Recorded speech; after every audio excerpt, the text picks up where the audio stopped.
So I started selling Ritalin, and I was using it, of course, to buy CDs.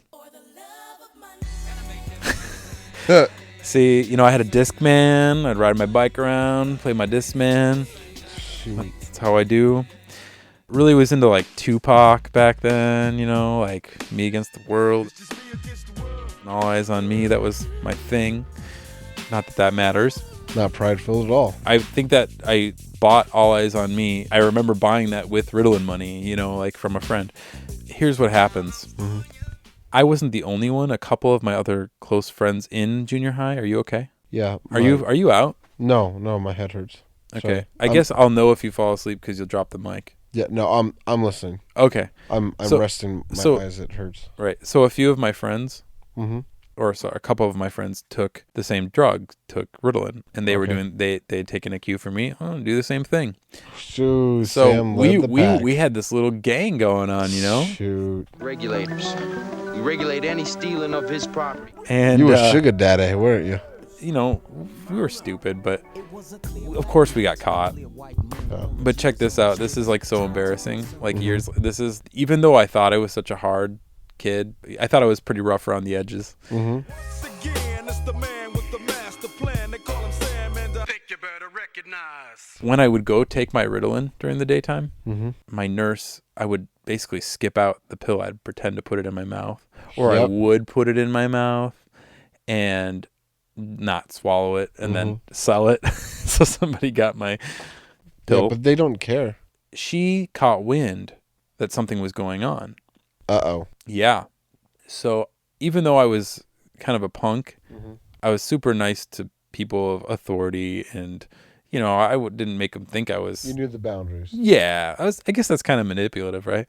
So, so my nurse, I had like a soft spot for her. She was super sweet and nice and kind, and she's like, Sam, there's some rumors going around that you and this person and this person You're hustling some Ritalin, man. have been selling Ritalin. Is this true? I said the thing that probably no kid would ever say. I said, yeah, but don't tell anybody. Oh, my word. Or I said, yeah, but please don't tell anybody. So right there, I sold everybody out. And check this out.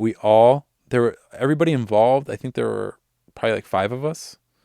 We got a 6-day suspension from school. And I think it even made the paper, but they couldn't put our names in the paper What? because we were minors. They made the paper? I think it made the paper. You were in a tiny, tiny town, man. Yeah, man. Sam Swanson expelled for drug dealing Ritalin. Like I said, they couldn't use my name because I was a minor. So you'd think that would wake a kid up, right? Mm-hmm. You'd think that would be it. Well, my mom was just flabbergasted. And Oh, wow. but she thought since I was suspended for 6 days that I would learn my lesson just from not being able to go to school and be around people. So check this out. After she basically told me, well, I think you've learned your lesson. I was kind of manipulative. I mean, I played the innocent child routine and like tell you what you want to hear. That weekend, I go to church. I'm suspended, right? I go to church. And my friend Jane, I'm throwing her name out there because her name's going to come back way later. She's mainly into like alternative and like industrial music. And she was kind of like the rebel in the youth group. She would ask all the questions that would tick off, our teacher. And I don't think that she had a relationship with Christ. Let's just put it that way. She just went because her parents made her go type deal. She was too smart for us. But she, I got along with her. She liked me. And she asked me, hey, can you get me some Ritalin? So what do you know? I'm suspended. So now I got access to the whole canister. So I brought like a bunch of Ritalin and I traded her a CD and some Ritalin for another CD. Sheesh. I'm on suspension now during the week. And my mom pulls me aside when she gets home. She is so angry with me.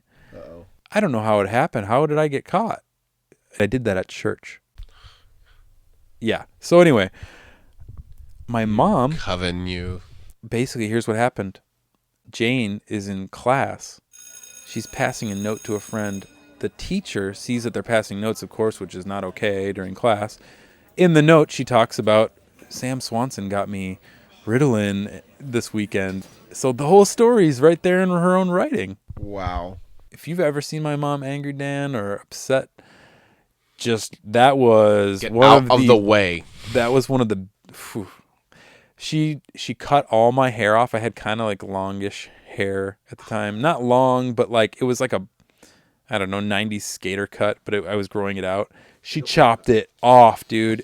I looked ridiculous. It was still the same cut, but it was almost mohawk length. It was comical. So that was embarrassing. I had to have that. And I was suspended, and she grounded me for a month, which was like my least favorite thing of all time because I couldn't listen to music. I couldn't do anything. My punishment was read a book. Which I don't actually recommend any parent ever punish their kid and tell them that reading is a punishment, because I didn't like to read when I was a kid, and that didn't help it any. Anyway, so that was the time when I was kind of in limbo between who can I hang out with and who can I not hang out with. And so I wasn't allowed to hang out with the kids in the neighborhood, but the kids that my mom didn't know at school that were kind of part of the group, she didn't know, you know. So I'd go out and sleep over still to hang out with them. Well, I met this dude, and he was much more crazy than even those kids. I remember walking behind him one day, and he just decided to pick a fight with the dude. He just punches this kid in the back of the head and just starts beating on him. And he's a short dude. You wouldn't expect it, but he just wanted to beat up this kid that ticked him off for whatever reason. So I linked up with that dude and started spending the night there. His parents didn't care. We'd smoke cigarettes, you know. So I'm still kind of doing the same crap, but my mom has me on tighter restraints, right? And that's when Aaron comes back into my life. This is right about wrapping up 7th grade here and getting into the summer of 96. Aaron was a godsend because Aaron was very much still walking with the Lord. He was in Bible drill when he was younger. He knew the scripture. I mean, he was a really good kid. And not only that, he was very logical. He was like the type that could invent things, the engineering type of mind. Legos, not constructs. There you go. Legos, not constructs, right? So, anyways, Aaron comes back into my life. And while I'm hanging out with this other dude, I'm kind of hanging out with Aaron. And this dude's sister, she was like 16 at the time, and I'm in 7th grade, right? So I'd spend the night. She like had a crush on me. Oh, big Sammy boy. What were you, 13? So all I can say is that I didn't lose my virginity. I could have lost my virginity. But here's the thing. The night that I was supposed to go do that with her, Aaron said to me, I was telling him, dude, I think tonight's like the night, man. He's like, no, man, you can't do that. You can't, dude, the Bible like specifically prohibits it, and it's not a good idea. It's really not a good idea, man. You know, I'd smoke cigarettes. He wouldn't tell me I couldn't do certain things, but that was like the one thing. He was just like very adamant that I should not do it. And I liked Aaron a lot. He was younger than me, but I respected Aaron. So I went, and I didn't do it. And I think she thought I was a chump, but I didn't. I just didn't go ahead with anything. And so by the grace of God, Aaron's words of, warning kept me from losing my virginity at, age 14 or whatever that was.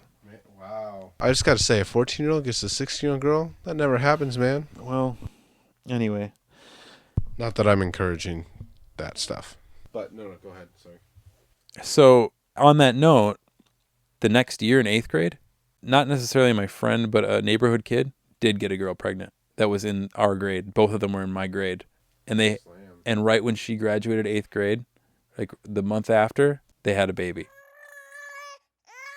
And pretty much gave it to like a family member or something. That's where I came from. You know what I'm saying? That was what was around me. Aaron, really, that was the beginning of me getting back on the right track, so to speak. Aaron played drums in the band. He was just starting. He didn't have a set yet. He had some pads, and we were really into bands like Nirvana.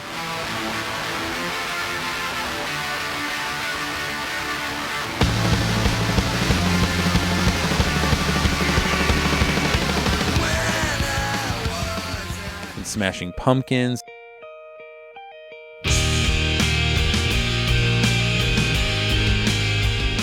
And Rage Against the Machine.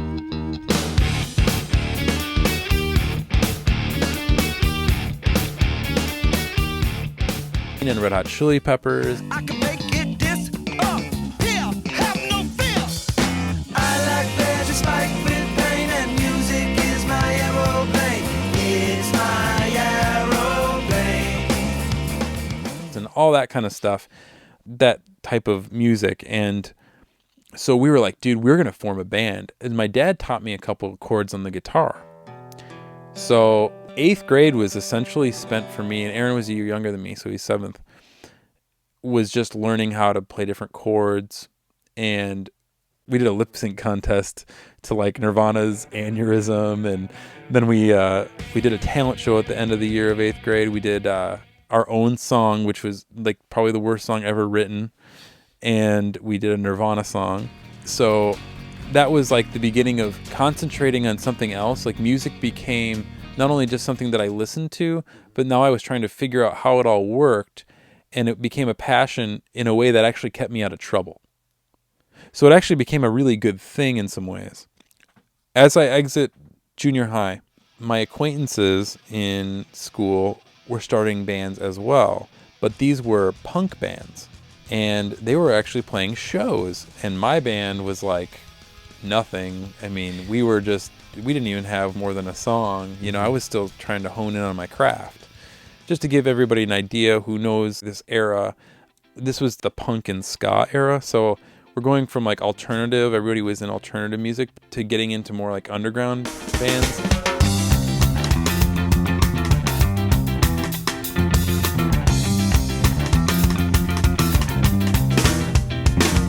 So at the time in my area, you had bands like Slapstick, and I think they had already kind of broken up by that point. But they had done a reunion show and whatnot. But Slapstick and all the bands that spawned off of Slapstick, which Slapstick kind of sounds a lot like Op Ivy for those who know who Op Ivy is. Them and Op Ivy are probably the most memorable ska punk bands on the underground tip. Then I was also getting into bands like Sublime. Billy, back in 1983, what did you do for me? I made her bleed, but I love it, I planted my feet back. I knew we could make it. And Fishbone. Well, it's 3 the hard way, I'm doing it the wrong way. Ma hates Pa, Pa hates Ma. Little sister say, what's the hate? I hate my Pa. And Less Than Jake.